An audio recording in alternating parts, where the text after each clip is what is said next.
मनोज जी बोल रहे हैं।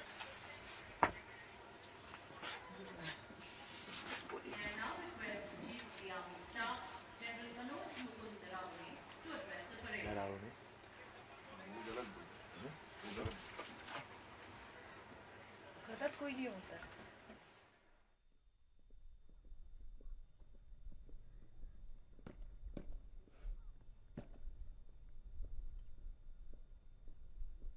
Chief of defence staff general Bipin Rawat, नौसेना अध्यक्ष एडमिरल करमबीर सिंह, वायुसेना अध्यक्ष एयर चीफ मार्शल आर.के.एस. भदौरिया, वीर परिवारगण, सेवारत अधिकारीगण, जेसीओज, एनसीओज और बहादुर जवान, भूतपूर्व सैनिकों, विदेशी दूतावास के प्रतिनिधि, सिविलियन कर्मचारी, उपस्थित अतिथिगण और मीडिया जगत के दोस्तों, जय हिंद। सेना दिवस के अवसर पर भारतीय सेना के सभी रैंक्स, भूतपूर्व सैनिकों, वीर नारियों, परिवारों, विदेशी दूतावास के प्रतिनिधियों, उपस्थित अतिथिगण और मीडिया जगत के साथियों को तहे दिल से मेरी हार्दिक शुभकामनाएं। मैं ये भी बताना चाहूँगा कि माननीय राष्ट्रपति एवं माननीय उपराष्ट्रपति और माननीय प्रधानमंत्री तथा माननीय रक्षा मंत्री ने भी इस शुभ अवसर पर अपने शुभकामनाएं और बधाई के संदेश भेजे हैं। सबसे पहले मैं इस शानदार परेड में हिस्सा लेने वाले सभी ऑफिसर्स, जेसीओज और जवानों को एक प्रभावशाली परेड के लिए हार्दिक बधाई देता हूं। पुरस्कार विजेताओं को और यूनिट साइटेशन प्राप्त करने वाले यूनिट्स को भी बहुत मुबारकबाद। शाबाश। राष्ट्र को और सेना को आपकी उपलब्धियों पर अत्यंत गर्व है। आज हम उन शहीदों को याद करते हैं जिन्होंने देश के रक्षा में वीरगति प्राप्त की है। उनकी शहादत समस्त देश और भारतीय सेना के लिए प्रेरणा का स्रोत है। मैं उनके परिवारों को विश्वास दिलाना चाहता हूं कि हम उनके साथ कंधे से कंधा मिलाकर हमेशा खड़े रहेंगे। आज के शुभ अवसर पर मैं भारतीय सेना द्वारा विकसित एक इंडियन आर्मी मोबाइल ऐप को देश के नाम करता हूं। ये ऐप देश के नागरिकों को, खासकर युवा पीढ़ी को भारतीय सेना के बारे में विस्तृत जानकारी देगा। पिछला वर्ष सेना के लिए बेहद चुनौतीपूर्ण रहा। उत्तरी सीमाओं पर चीन के साथ चल रहे तनाव से आप परिचित हैं। देश के सीमाओं पर एक तरफा बदलाव की साजिश को मुंह तोड़ जवाब दिया गया। मैं देश को विश्वास दिलाना चाहूँगा कि गलवान की वीरों की शहादत व्यर्थ नहीं जाएगी। भारतीय सेना देश के संप्रभुता और सुरक्षा पर कोई आंच नहीं आने देगी। हम बातचीत और राजनीतिक प्रयासों से विवादों का समाधान के प्रति प्रतिबद्ध हैं, लेकिन कोई भी हमारे धैर्य की परीक्षा करने की गलती ना करें। स्थिति को नियंत्रण में लाने के लिए भारत और चीन के बीच सीनियर मिलिट्री कमांडर्स की अब तक 8 वार्ता हो चुकी हैं।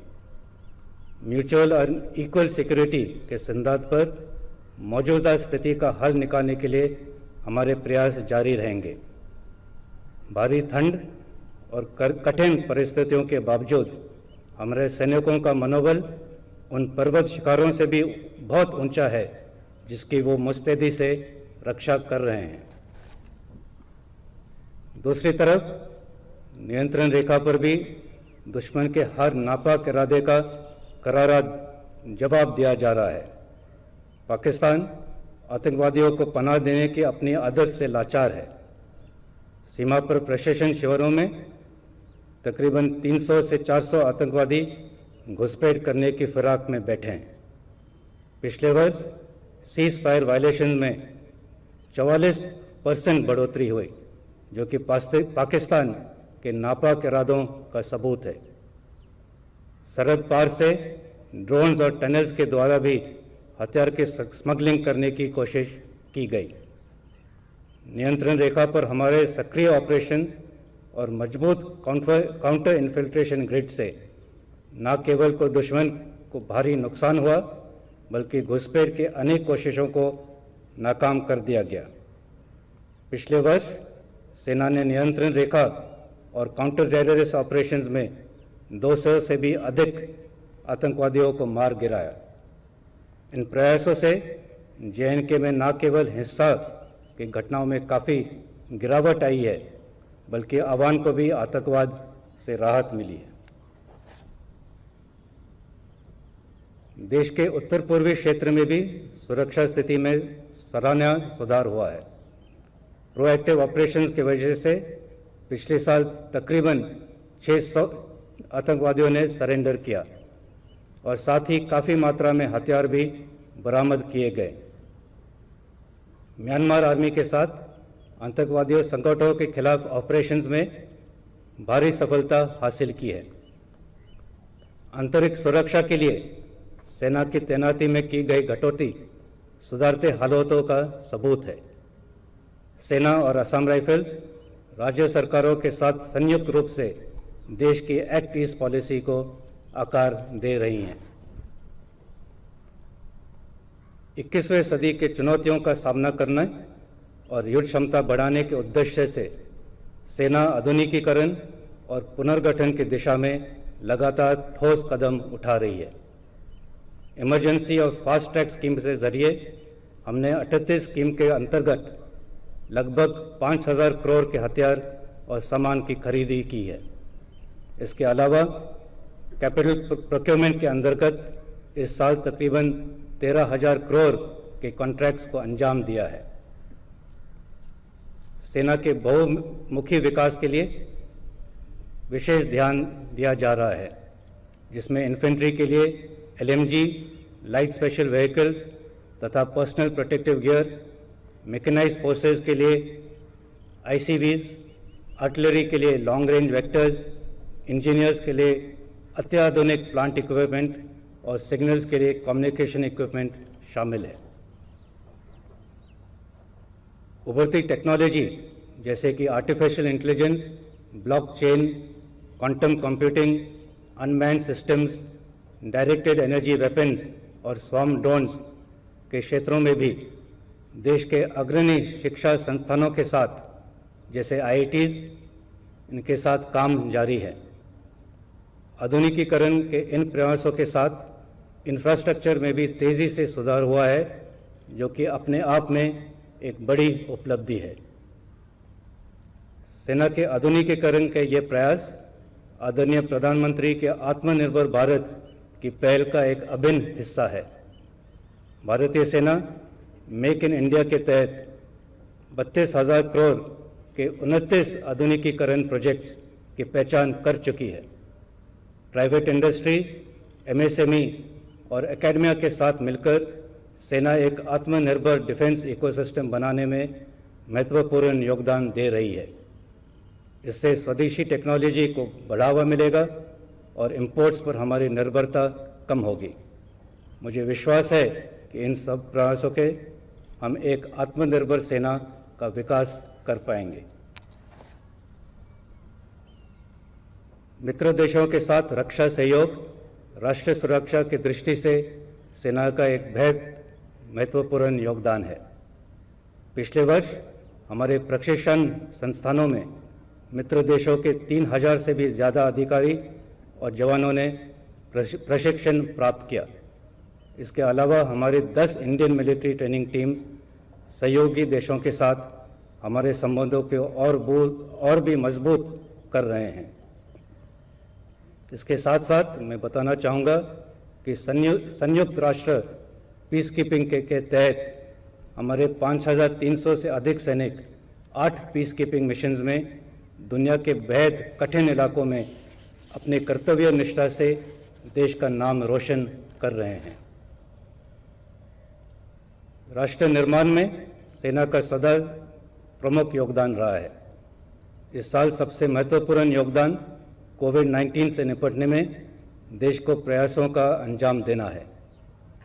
सेना ने सबसे पहले देश भर में 12 स्थानों पर क्वारंटीन फैसिलिटीज़ बनाई और विदेश से इवैक्यूएट होने वाले देशवासियों की देखभाल की। देश भर में 113 मिलिट्री हॉस्पिटल्स में लगभग 12,000 कोविड बेड निर्धारित किए गए। इन हॉस्पिटल्स में न सिर्फ फौजी बल्कि सभी नागरिकों का भी इलाज किया जा रहा है। दिल्ली सरकार को 15 एम्बुलेंस देना और नरेला तथा सरदार वल्लभ भाई पटेल कोविड हॉस्पिटल और अन्य कैंपों के लिए मेडिकल टीम्स का सपोर्ट सेना का अन्य योगदान रहा है। हमारे सैनिक हमारी ताकत है। भारतीय सेना हमेशा अपने सैनिकों की ज़रूरतों और आकांक्षाओं के प्रति संवेदनशील है।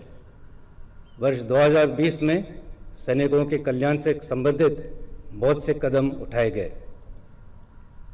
उत्तरी सीमा पर चल रहे ऑपरेशन स्नो लेपर्ड का नोटिफिकेशन हुआ, जिससे कैजुअल्टी होने पर liberalise family pensions, war injury element और हायर एक्सग्रेशा सुनिश्चित किया जा सकेगा। सभी जवानों को 15 कोर के इलाके से हवाई जहाज से ट्रैवल करने की अनुमति दी गई है। 10 वर्ष की सेवा पूरी होने से पहले भी इनवैलिड पेंशन का प्रावधान किया गया है। 25 साल से कम आयु के जवानों को भी HRA मिलेगा और MSc दिए जाने पर वेतन वृद्धि के अनुसार बढ़ते हुए रेट पर CILQ का अनुदान होगा। सैनिक परिवारों के कल्याण की दिशा में भी हमारे प्रयास निरंतर जारी हैं। रक्षा बलों की मृत्यु पर साधारण पेंशन के एनहांस रेट के लिए कम से कम 7 साल की सेवा के शर्त को हटाया गया है। बैटल कैजुअल्टीज़ के बच्चों के लिए शिक्षा रियायत और राष्ट्रीय युद्ध स्मारक पर बैटल कैजुअल्टीज़ के NOK का सम्मान इस दिशा में उठाए गए कुछ कदम हैं। इसके अलावा short service commission women officers को सेना में स्थायी कमीशन का अनुदान दिया गया है। चुनी हुई वुमेन ऑफिसर्स को आर्मी एविएशन में हेलीकॉप्टर पायलट बनने के लिए इस साल जुलाई से प्रशिक्षण दिया जाएगा। CMP में प्रथम 100 महिला सैनिकों का बैच ट्रेनिंग कर रहा है और मई 2021 तक यूनिट जाने के लिए तैयार हो जाएंगे। भारतीय सेना में बढ़ती महिला शक्ति को मान्यता देने के लिए आज एक स्पेशल फर्स्ट डे कवर भी रिलीज किया जा रहा है। भूतपूर्व सैनिकों को निरंतर सपोर्ट देने की दिशा में directorate of Indian army veterans ने पिछले वर्ष 18 लाख से अधिक वेटरन्स को रजिस्टर किया और लगभग 10,000 बेनिफिशरीज को 21 करोड़ का लाभ पहुंचाया है। लगभग 5 करोड़ के पेंशन एरियर्स एक्स सर्विसमैन और NOK को दिए गए हैं। मई 2020 से बैटल कैजुअल्टीज़ के NACO को मिलने वाला एक्स ग्रेशिया 2 लाख से बढ़कर 8 लाख कर दिया गया है। अब तक लगभग 1 लाख रिटायरीज और 12,000 डिपेंडेंट्स को प्रधानमंत्री कौशल विकास योजना के तहत प्रशिक्षण प्रदान किया जा चुका है। इसके अलावा पूरे देश में लगभग 56 लाख पूर्वी सैनिकों और उनके परिवारों को क्वालिटी हेल्थ केयर ECHS द्वारा प्रदान किया जा रहा है। अंत में मैं ऑपरेशंस और युद्ध अभ्यास में सहयोग के लिए भारतीय नौसेना और भारतीय वायुसेना की सराहना करता हूं और उनको धन्यवाद देता हूं। मुझे यकीन है कि आने वाले समय में तीनों सेनाएं संयुक्त रूप से ऑपरेशंस को अंजाम देकर युद्ध क्षेत्र में विजय हासिल करेंगे। देशवासियों के दिलों में सेना का एक विशेष स्थान है। सेना कर्तव्य, वीरता और निस्वार्थता का प्रतीक है। मुझे पूरा भरोसा है कि हम देश के इस विश्वास को कायम रखेंगे। सेना दिवस के इस अवसर पर भारतीय सेना एक बार फिर स्वयं को नाम, नमक और निशान के प्रति समर्पित करती है। जय हिंद।